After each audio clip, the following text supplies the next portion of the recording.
Une rentrée qui a été perturbée quand même par la DNCG du côté de Lyon.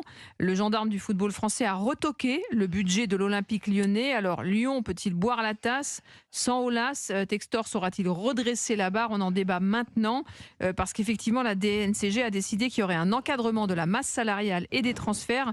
Donc qu'est-ce que ça signifie concrètement pour l'Olympique lyonnais? C'est-à-dire qu'au prochain mercato, ils seront bridés. Ça signifie que, que le monsieur Pastor, c'est ça, Textor, Ouais.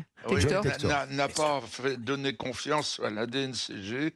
Elle a raison, parce que tous les gens qui viennent de l'extérieur, l'afflux d'étrangers qui prennent des clubs, et un club comme l'Olympique lyonnais, avec déjà, on a commencé par mettre de côté les filles, qui sont pourtant le premier Oui, mais club, là on est vraiment sur le premier budget. club du monde. Ensuite, il y a un conglomérat, enfin des entreprises dans la plaine que monsieur Aulas a équipé en quelque sorte. On plantait des artichauts et là on a planté des stades, le centre de formation, des hôtels, tout. Bon, ok, mais les finances de l'Olympique lyonnais étaient vues tous les ans, étaient accessibles et tout. Là, monsieur, j'arrive pas à dire son nom. Textor. Il arrive, on ne peut pas contrôler ses comptes aux États-Unis. Oui, mais c'est ça. Mais là, après, sur la France, il est obligé effectivement de présenter. Oui, mais justement, alors il y a des doutes. Il y a des doutes. Auxerre appartient pour 82% à une entreprise chinoise qui fait des boîtes de bière, etc. Mais on est dans la 5e année. Le président est venu de Chine à chaque fois où a envoyé quelqu'un pour présenter des comptes impeccables avec l'argent en caisse le jour du contrôle.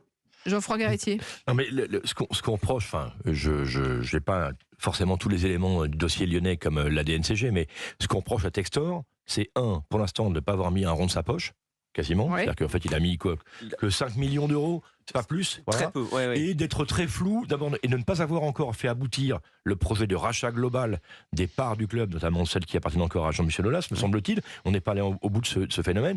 Et d'avoir dit qu'il allait intégrer les actifs qu'il possède dans d'autres clubs de par le monde, Botafogo, Crystal Palace et le club de Molenbeek en Belgique, dans les comptes de OL Group. Donc tout ça, c'est évidemment des manipulations financières très importantes, très difficiles à décrypter, et c'est pour ça, je pense que la DNCG a bien fait de dire à Textor, on a des réserves. Maintenant, ce qui m'intéresse dans l'histoire, c'est que lui a dit, pour l'instant, je ne vais pas vendre. Vous savez, il dit, je vais vendre 70 millions de joueurs. Il dit, je ne vais pas vendre parce que je n'ai pas envie de dépouiller mon noyau, le noyau dur de notre équipe. On doit aller en Ligue des Champions l'année prochaine. On ne va pas jouer de Coupe d'Europe. Il faut qu'on soit dans les 3 premiers.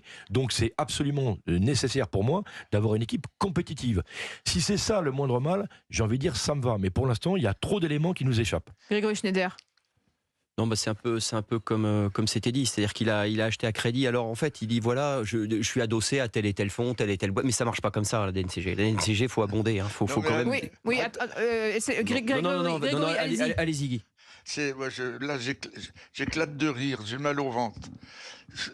Appuyer l'Olympique lyonnais sur Molenbeek, et puis dire l'Olympique lyonnais doit être dans les 3 premiers du championnat, etc. Avoir donné 5 millions et être le patron, avoir vidé monsieur Aulas, et tout ça avec 5 millions. C'est pas tout à fait ça, Guy, pour Molenbeek. Geoffroy Garretier. Il se trouve que Textor a une part dans Molenbeek. Il va pas adosser l'OL à Molenbeek. C'est juste une manière de renforcer les synergies, la synergie et les comptes globaux de OL Group. Mais il a pas hypothéqué Molenbeek pour acheter. Voilà, c'est ça. Mais par contre, mais il a mélangé. ce qui est sûr, c'est que ça va quand même contrarier les plans de l'Olympique lyonnais qui John Textor qui dit qu'il envisage de faire appel. Pour l'instant, officiellement, il ne fait pas appel. Parce que concrètement, pour le prochain mercato, ils vont être sérieusement bridés. Vous savez, il y a quand même un truc, c'est le fait d'externaliser la section féminine. Ça m'a quand même, ça nous a un peu secoué quand même. Demain, il fait quoi? Il externalise la défense et le gardien de but aussi. Enfin, je veux dire, pour qu'on y ait. Il y a quelque chose de, c'est quand même. Il y a des signaux qui sont envoyés qui sont pas très bons. C'est une sorte de vente à la découpe. C'est une sorte de vente à la découpe. D'autant que sur les filles, il a dit voilà, du coup, on va économiser tout ce qu'on peut, parce que c'est à perte. La la section féminine ils ont... mais en fait, il a dit voilà, du coup, on perdra pas ça, donc on abonde. Donc on sent quand même que c'est que t'es un petit peu à la limite, parce que c'est un coût de 7-8 millions par an, le budget d'OLFI. C'est pas non plus à l'échelle d'un club comme Lyon qui tourne avec 250 ou 200, ça va à peu près. Et ben non, on sent qu'il est un peu... T'es à la lisière du bout de champ.